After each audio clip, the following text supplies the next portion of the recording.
Hello friends, welcome to my another vlog. और घर आते हुए मुझे 5 दिन हो चुके हैं, मैंने कुछ भी शूट नहीं किया। फिर फाइनली मैंने सोचा कि क्यों ना कुछ बनाया जाए। और गर्मी के दिनों में आम से बेहतर टॉपिक तो हो ही नहीं सकता कुछ बनाने के लिए। और मेरे मायके में मतलब इतने ज़्यादा वेराइटी के आम है ना, हर वेराइटी के आम है। यहाँ कलमी आम है, मुझे तो नाम भी नहीं पता, बचपन से खाती हूँ लेकिन मुझे उनके नाम नहीं पता। तो मैंने सोचा क्यों ना जो सबसे स्पेशल है गर्मियों के लिए उसको शूट किया जाए।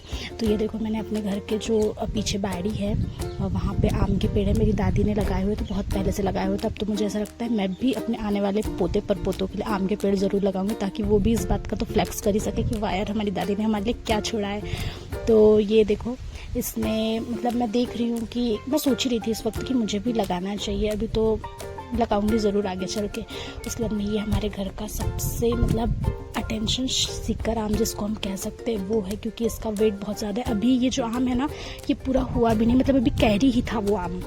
उसके बाद में फिर मुझे मेरी फ्रेंड के घर जाना था, तो फिर मैंने सोचा क्यों ना उसके घर के लिए निकला जाए। और इसमें मैं वही बता रही हूँ कि हम लोग बहुत सालों के बाद, मुझे ऐसा लग रहा है 2 सालों के बाद मिलने वाले थे, क्योंकि मैं गांव में आती थी तब वो नहीं आती थी, और जब वो आती थी तब तो मैं नहीं आती थी। मतलब मैं बहुत कम ही जाती हूँ मेरे मायके, तो मेरे लिए था थोड़ा सा कि मैं उसको मिल लेती हूँ, मुझे भी अच्छा लगेगा।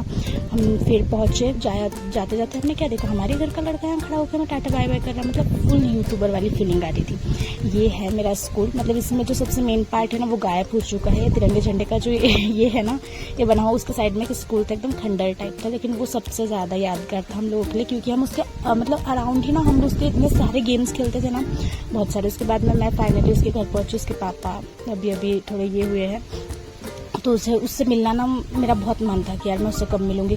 फिर मैं उसकी प्यारी सी बेटी से मिली। मतलब मुझे यकीन नहीं होता कि मेरी दुबली पतली सहेली की इतनी गब्बू गब्बू बेटी कैसे हो गई, मतलब कैसे ही। जब हुई थी तब भी मैं उसको देखने हॉस्पिटल गई थी, तब भी वो बहुत ही क्यूट थी, बिल्कुल ऐसी ही थी तब भी वो।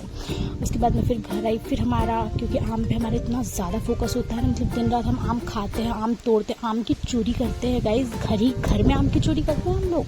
अब प्रतिमा गई है ऊपर कि दीदी मैं आम झड़ाऊंगी और नीचे आपको आम पकड़ना है, कि घर में और भी बच्चे जो हमारे तोड़े हुए आम उठा के भाग सकते हैं।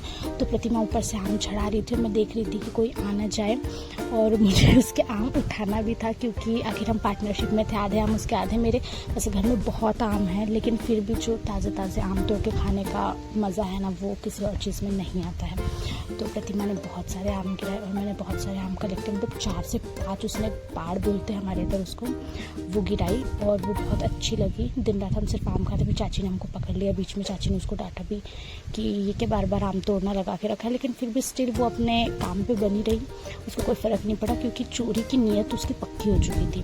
फिर उसके बाद में मैंने पाड़ वगैरह उठाई 2-3, फिर मैंने पाड़ धुली। फिर उसके बाद में मुझे याद है कि यार घर में कब तक पड़े रहेंगे, अब इतना जो खाते हैं अपन दिन रात आम, तो इसको पचाना भी ज़रूरी है। फिर चाचा आ गए, हमारे घर के चाचा, उन्होंने देखा कि इन लोगों ने बहुत ज़्यादा चोरी कर लिया आम की, तो अब आम उतार लिए जाए। फिर हम सोचे चलो प्लान तो यहाँ फेल हो चुका है, अभी इतने भी नहीं उतारे, बाद में और चोरी कर सकते। उसके बाद में हम लोग निकले खेत के लिए। खेत गए, फिर वहाँ पे हमने पता नहीं क्या क्या बहुत सारी बातचीत की। अक्षय था, मैं थी, प्रतिमा थी, वो हमारा कैमरामैन था। हम लोगों ने बताया कि ये खेत अभी जो ऐसे सूखे दिख रहे हैं, इनमें बहुत सारी फसलें लगाते थे, मटर तो स्पेशल में। और जब मैं स्कूल से आती थी तो मटर खाती थी, और पीछे गेहूँ का खेत होता था, वहीं साइड से ही गेहूँ लगाते थे, उसमें फेंक देती थी। तो कई बार मेरी ऐसे चोरी भी पकड़ ली थी। फिर घर वालों ने बोला कि कौन मटर के छिलके वहाँ फेंकता है, तो वो घर पे कम से कम लेके आया करो जानवरों के लिए। तो मैं वही बता रही थी कि वह संचाचा ने मुझे कैसे पकड़ा था। उसके बाद में मैंने देखा कि हरियाली के नाम पे सिर्फ बची है एक गन्ना बाड़ी, तो मैंने सोचा क्यों ना इसको भी लिया जाए। फिर पता नहीं मैंने क्या क्या बोला, क्योंकि सामने में गन्ना बाड़ी बहुत कम लगाते हैं, लेकिन इस वक्त पानी की कमी की वजह से चलो ठीक है ये भी लगा दी। चलो कम से कम कुछ देखने लायक था इसमें। उसके बाद फिर मैंने सोचा कि अब घर जाके क्या खाऊंगी, मतलब दिन रात मैं सिर्फ खाने के बारे में सोच रही हूँ।